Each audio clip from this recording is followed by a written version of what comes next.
What if the Boxing Day tsunami never happened? What if we hit the undo button and erased the deadliest recorded tsunami in human history? December 26, 2004 is a day etched into the memory of millions, a day when the earth shook and the ocean roared back. Over 227,000 lives were lost across 14 countries. Entire communities were erased. But in this alternate reality, they're still here. Children who grew up to be teachers, artists, leaders, villages that thrived, cultures that continued unbroken. The ripple effect of survival is immeasurable. Imagine the stories never told, the songs never sung, the futures never lived. In this alternate timeline, grief never came, but neither did the lessons. The Boxing Day tsunami was triggered by a magnitude 9.1 to 9.3 megathrust earthquake off the coast of Sumatra, one of the most powerful ever recorded. It ruptured the seafloor for over 1,200 kilometers and shook the earth for nearly 10 minutes. The quake was so powerful it made the entire planet vibrate. It shifted the Earth's axis by about 2.5 centimeters and even shortened the length of a day by a fraction of a second.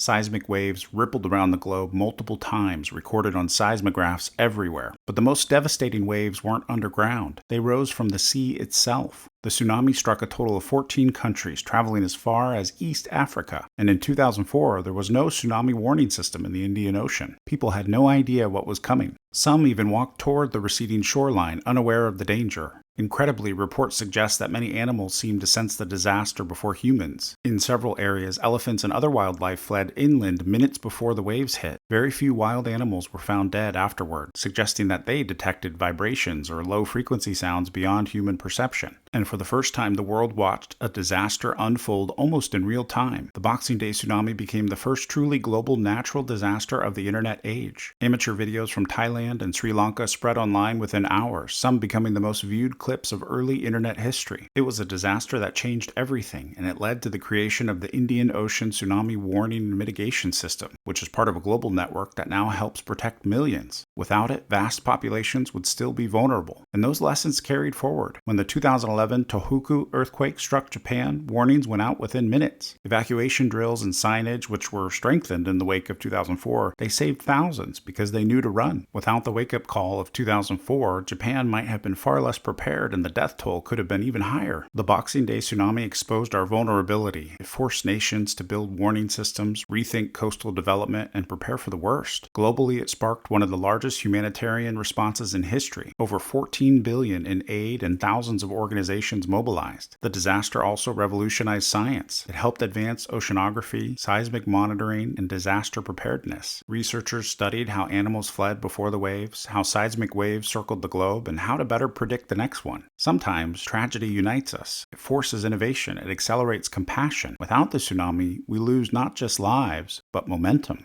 Fast forward to today, climate change is reshaping our planet, coastal populations are growing, the lessons of 2004 prepared us for what's coming. But in this alternate world, we're behind. Without the Boxing Day tsunami, we may feel safer, but we're actually more vulnerable, less connected, and less prepared. It taught us how to prepare, how to respond, and how to care. Without it, we might be less ready for the rising seas and storms of tomorrow. History is shaped by tragedy, but also by how we respond. The Boxing Day tsunami was a wound, but also a warning. And in remembering it, we honor those lost and protect those yet to come. What do you think? Are we doing enough to carry forward the lessons of 2004, or are we forgetting them? Subscribe and see what we undo next.